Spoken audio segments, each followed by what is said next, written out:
పచ్చ పచ్చని చీరా నీ పికాలపై గడితే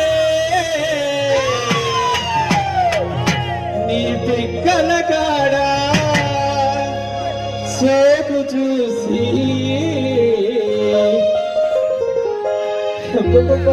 ప్రేమలో పడ్డానే